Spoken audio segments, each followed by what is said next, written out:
to contest to. They did make it through, so this is going to be super exciting. Can they be able to do that again?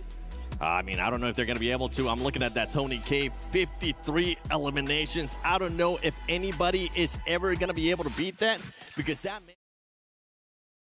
man was on a tear during that tournament. I mean, everything is on a tear during that moment, and I, just gotta make sure we don't tear behind this. Talking about crazy stuff, we had some insane moments, especially during group stages, during survival. In case you missed it, let us just back it up a little bit. Let us just rewind. Not only with 7-1, didn't get a chance to make it here to the finals, but that boy almost ended up blowing himself up. I mean, sometimes you just got to strategically place a nade right into your pocket. Or sometimes you just want to call one of those cover flares and let it splash you. And if you think about it, they still were able to do some incredible stuff. But of course, Alpha 7 is one of our teams that didn't make it through today. Yeah, they didn't make it through. That could have been why. But Aura is one of those teams that made it here. And Sleepy is going to be hoping that he is not sleepy today, because he's like, Lace, wake up. Because if he does end up doing that, it could end up costing them the championship.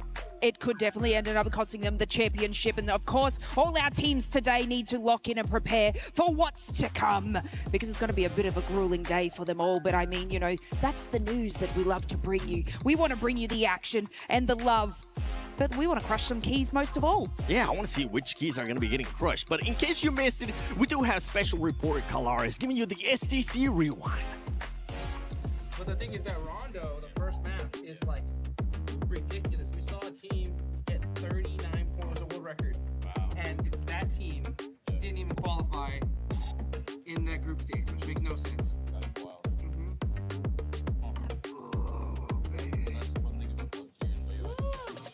We are very sorry to all our viewers at home.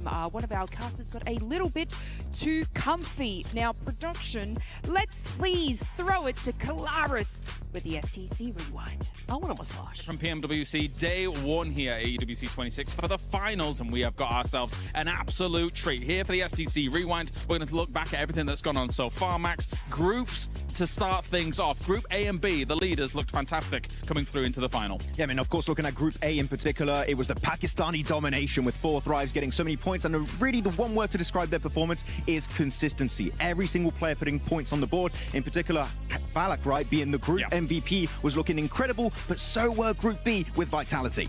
Very dangerous indeed. The smiling assassin in Valak, for sure. I think he looks fantastic. And yeah, Vitality on the opposite side of things, though. Record-breaking results, to say the least. Day number 1, 108 points for them, meant that they didn't really even have to matter what was going on in day number 2 for their groups, but they came out kind of swinging as well, finishing off at 148 points. I think just an insane result from them. Yeah, it was absolutely incredible, especially looking at Federalis with the insane peaks he was doing there, just almost breaking the game at times. Incredible performance from them, and also the duo Ray. But looking now at the teams who are in second place of their groups, right, the Indian teams of Orangutan and also Godlike.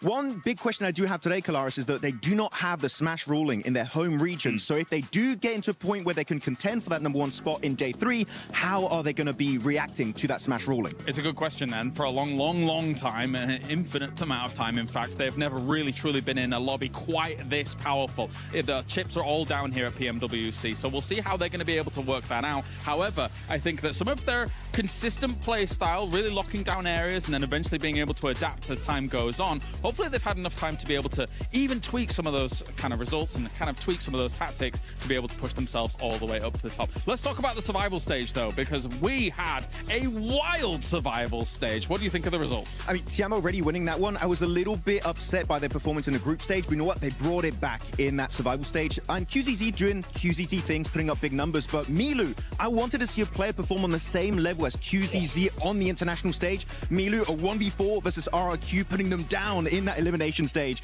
and able to actually become the MVP of survival stage. I'm very impressed. But I feel like one of the biggest storylines were in the last few games, Kalaris, the teams were able to barely make it back up, and that has to bring up the conversation about Ulf. Yeah, it really does. That last game, getting them over the finish line, and you could see the emotion and kind of the relief on their faces when they were able to get that victory. This is a team, Ulf, of course, that arguably coming in, a lot of pundits, a lot of experts had them in their top 5, if not trying to challenge for the championship as a whole. So for them to squeak in towards the end of the survival stage, it feels like some vindication has been done here for Ulf, right? Yeah, I mean, definitely. Every single player doing great. I mean, Aaron and Ketch doing great. But you know what? The player that I would say was the MVP of Ulf was Scarface. Yeah. Oh my goodness. He came out of nowhere and said, you know what, guys? I got this one. I'll do it myself and qualify us into the grand final. So Ulf, right now, I would say I got that glimmer of hope, just like we had at PMGC last year or even PMGO Season 1 this year in Jakarta, that they can be on the podium and maybe break that second place curse. And that's just a few of the world-class teams that are going to be representing here in the final for PMWC at EWC 26. You want to stay tuned. You want to see all of these teams fight for that grand prize pool. Thank you, special reporter Kalar is coming in with the information now. Let's talk about the club championship. AGAL got eliminated. They did. They are no longer in. Lace, don't forget that we still have Vitality and we still have Aurora, that if they finish in the top 8 or if they end up winning, I mean, they'll get a cool 1,000 points for that CC. Never interrupt me again, Seven. But that's fine. Glitter, with our CC update, is going to interrupt and on standby to bring us the club championship update. As we head into finals for PUBG Mobile, and as we prepare for the penultimate championship weekend here at EWC, as is tradition, it's time for another club championship update, because this is what all of our clubs are fighting for. The title, the honor, the ability to etch their names in the history books of